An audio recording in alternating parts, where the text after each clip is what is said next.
नरेंद्र मोदी जिंदाबाद, भारत माता की।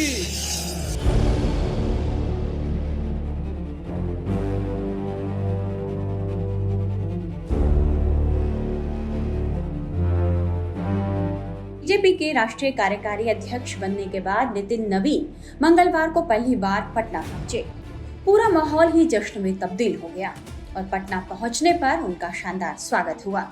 एयरपोर्ट पर उनके स्वागत के लिए बीजेपी प्रदेश अध्यक्ष संजय सरावगी, उप मुख्यमंत्री सम्राट चौधरी और विजय कुमार सिन्हा समेत कई वरिष्ठ नेता और कार्यकर्ता मौजूद थे। एयरपोर्ट से लेकर मिलर हाई स्कूल मैदान तक बुलडोजर, ढोल, नगाड़े और मोदी नीतीश के गाने के बीच नाचते कार्यकर्ताओं ने करीब 1 किलोमीटर लंबा रोड शो निकाला।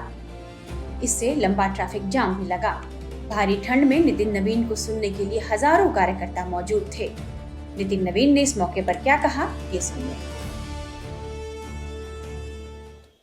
पटना आने का जो कार्यक्रम बना, मुझे लगा था, अभी हमारे नेता आदरणीय गिरिराज सिंह जी ने कहा कि नितिन तुम नहीं हो तो भी कार्यक्रम होता है।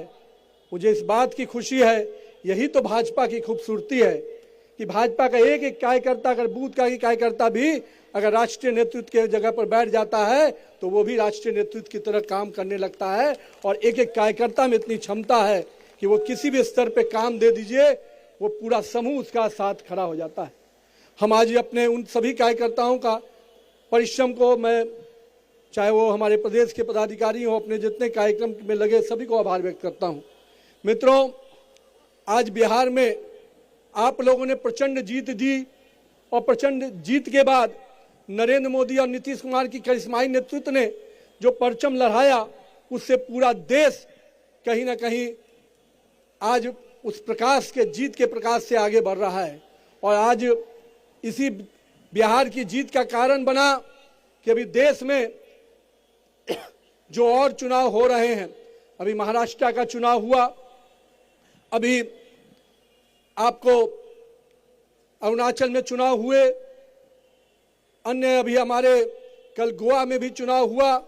उन सभी चुनाव में भाजपा का परचम लहरा रहा है।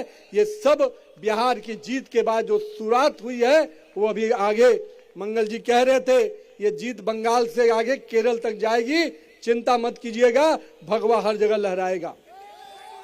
जहां तक आज मैं अपने पिताजी स्वर्गीय नवीन किशोर प्रसाद सिन्हा जी को जरूर आज याद करना चाहूंगा, क्योंकि उन्होंने ही राजनीति मुझे जरूर विरासत में दी, पर जित बट वृक्ष के तहत उन्होंने कार्यकर्ताओं के साथ मुझे जोड़ा।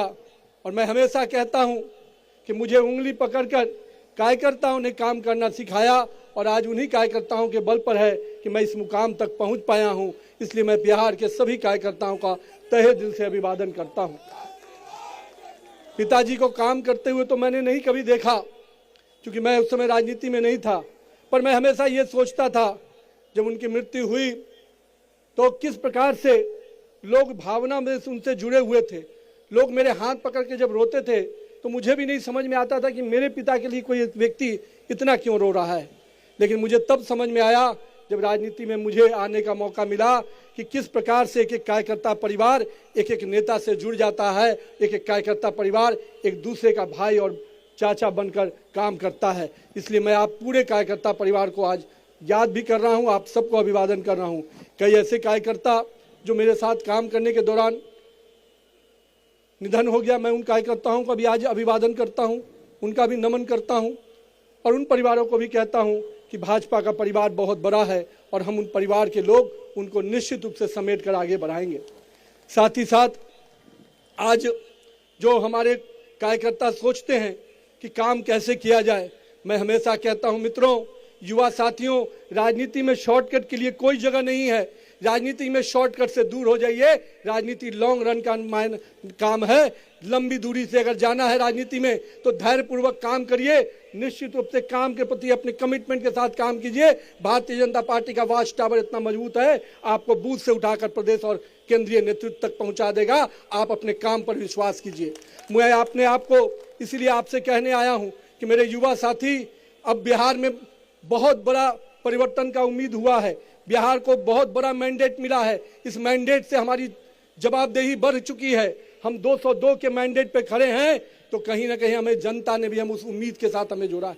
सरकार को केवल सरकार की उपलब्धियों को नीचे तक ले जाने का काम, साथ में साथ हमारे पूरे धैर्यपूर्वक सरकार की योजनाओं के साथ साथ जनता के साथ जुड़ के काम करना है।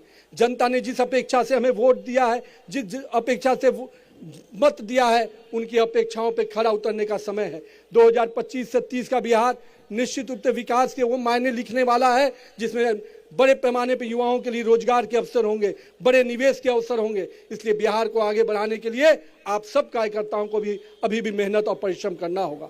साथ ही साथ हम पूरी तरह से आपको आश्वस्त करते हैं कि बिहार का नेतृत्व और केंद्रीय नेतृत्व कार्यकर्ताओं के विकास की भी उतनी ही चिंता करेगा जितने बिहार के विकास की चिंता करेगा। मैं आप सबको आज के इस अवसर पे बातें कई विषयों पे आई हैं। मैं आज हमें गुरु प्रकाश अभी बोल रहे थे, बहुत बड़ी बात कहा है भाई ने। मैं आपको बताता हूं, माननीय गृह मंत्री अमित शाह जी का जो सपना है कि पंचायत से पार्लियामेंट तक भगवा लड़ाएगा, तब भाजपा का स्वर्णिम युग आएगा, वो इसलिए कहा है कि 1 लाख से अधिक युवा नेतृत्व, नरेंद्र मोदी का जो सपना है कि 1 लाख से अधिक युवा नेतृत्व निकालना है, तो वो नेतृत्व तभी निकलेगा जब पंचायत से पार्लियामेंट तक हमारे कार्यकर्ता आगे बढ़ेंगे। आने वाले समय में राज्य में के अंदर भी पंचायत और निकाय के चुनाव हैं। मैं आप कार्यकर्ताओं से आग्रह करता हूं, अगर नेतृत्वकर्ता बनना है तो अपने अपने क्षेत्र में जाइए, जनता के साथ जुड़ के काम कीजिए, जनता के समस्याओं में खड़ा उतरिए। निश्चित रूप से आप ही में से कोई वार्ड काउंसलर बनेगा, कोई मुखिया बनेगा और भविष्य का नेतृत्वकर्ता बनेगा। यानी बिहार के पंचायत निकाय चुनाव में भी हम सबको अभी से लग जाना है, क्योंकि ये चुनाव निश्चित रूप से बदलते हुए बिहार के एक नई तस्वीर प्रदान करेगा। हम पंचायत और निकायों के स्तर पे अगर अच्छा नेतृत्व खड़ा कर देंगे तो निश्चित रूप से 2047 का बिहार भी विकसित बिहार बनकर उभरेगा।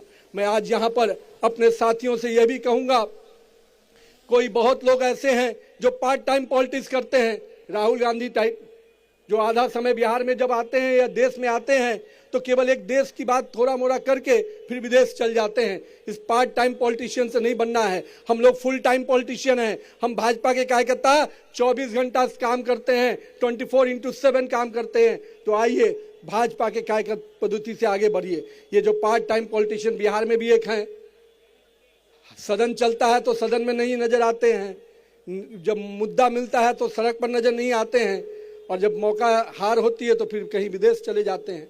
एक तो राहुल बाबा हैं जिनको आप सब कोई देख रहे हैं किस प्रकार से अभी जर्मनी की जमीन पर गए थे, अब वहां भी जाकर देश को अपमानित कर रहे हैं।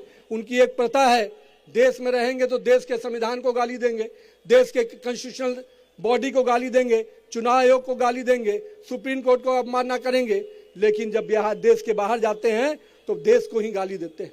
ऐसे युवाओं को युवा आप कह नहीं सकते। ऐसे लोगों को सजा देने का समय आ गया है। बिहार की जनता ने सजा दिया।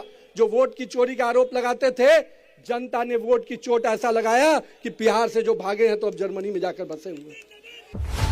सच की दुनिया खामोश नहीं रहती, और जब सवालों की आग बुझने लगे तब लौटता है वो।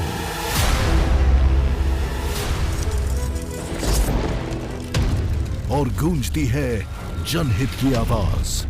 चक्रव्यूह आपके अपने सुमित अवस्थी के साथ बहुत जल्द टाइम्स नाउ नव भारत पर।